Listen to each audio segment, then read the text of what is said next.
freezing studies. And finally, that all patients be informed that egg freezing is still new and considered a research technique until further studies have been completed.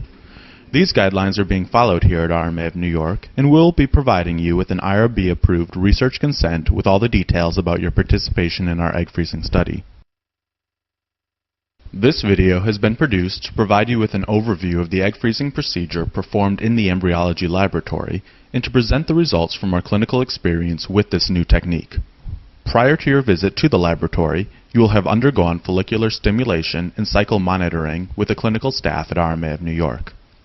When the clinical team has determined your eggs are mature, they will schedule you for the laboratory portion of your cycle. On the day of your procedure, you will be brought into the OR and a physician will aspirate your follicles using ultrasound guidance. An embryologist then searches for the eggs in the follicular fluid. You can see the pink fluid in the round dish under the microscope. The embryologist uses a pipette to pick up the eggs, which are seen here surrounded by clear-looking cumulus cells. The eggs are then moved to a retrieval dish where they are washed. You can see the eggs as small black dots within the mostly clear cumulus cell complexes. Following washing, an embryologist uses 2 needles to carefully dissect off many of the unnecessary cells before the eggs are moved to culture dishes.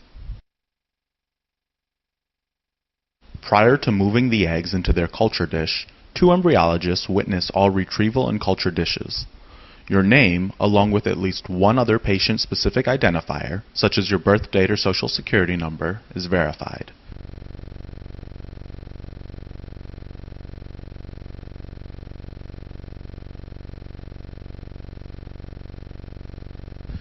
The eggs are then washed through the culture media and placed 2 to 3 eggs per drop until the freezing process begins.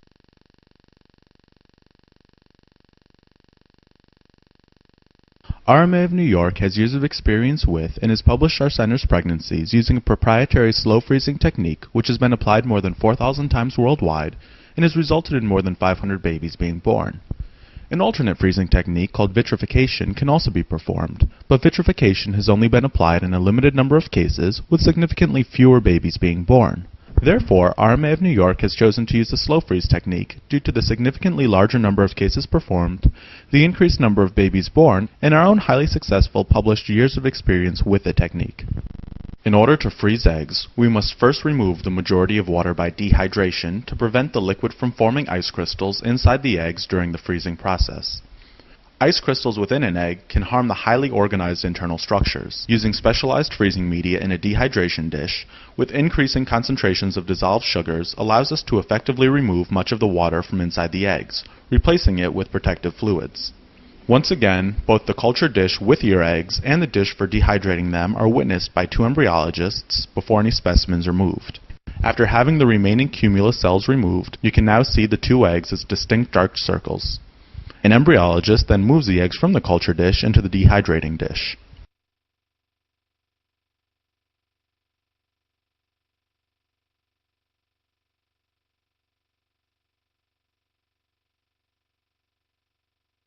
As we magnify them under the microscope, notice the very round shape of the eggs while they are still full of water prior to dehydration.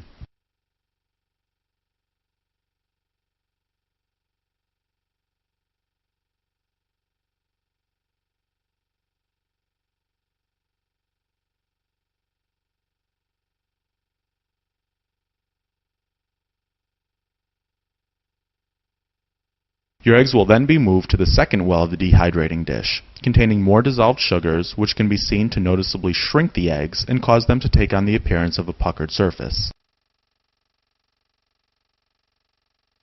Compared to their original shape and size, which you can see on the lower image, they shrink dramatically as the water is removed. As they begin to replace the removed water with the protective fluids, the eggs re-expand back to their round shape.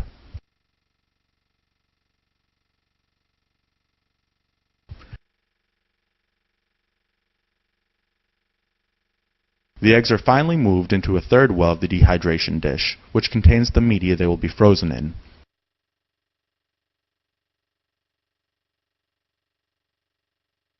They are now dehydrated, protected, and ready to be frozen. Before the eggs are placed in the freezing straw, two embryologists witness both the dehydrating dish as well as the plastic plug that will close the storage straw.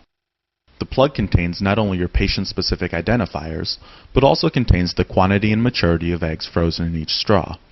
This allows us to easily identify the frozen specimens when you decide to thaw them in the future.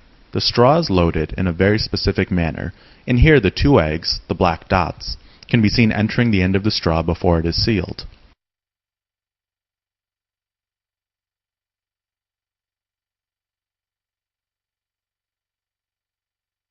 By sealing one end and plugging the opposite end of the straw, the eggs are specifically labeled for you, isolated from outside contact, and securely protected from falling out of the straw. An embryologist will use a controlled rate freezing machine to slowly regulate the freezing process. The machine allows for very precisely regulated cooling from room temperature down to -196°C for long-term storage. Your straw is inserted into the freezing unit and a specific program is run to cool your eggs. This program initially cools your eggs at 2°C each minute until they reach -7°C.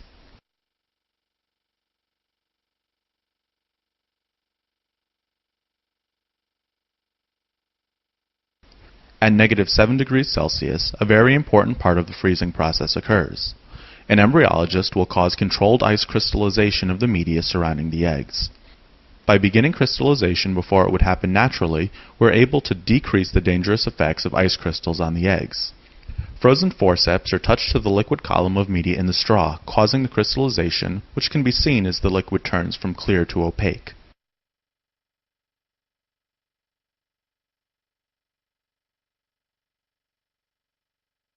The freezing program is then continued at a cooling rate of 0.3°C each minute until the end of the freezing program. The straw containing your eggs will be stored in a goblet with your specific identifying information on it, attached to a metal cane containing your name and freezing date. Once the freeze program completes its run, liquid nitrogen is poured directly over the straws, which produces a large amount of frozen vapor seen here. This rapidly bathes them in -196°C liquid nitrogen. At this very low temperature, your eggs can be theoretically maintained and stored indefinitely.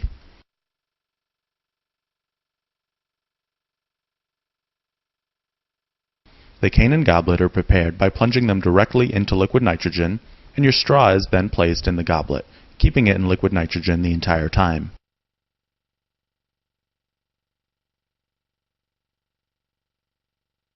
The cane is closed and your patient-specific information is checked once again.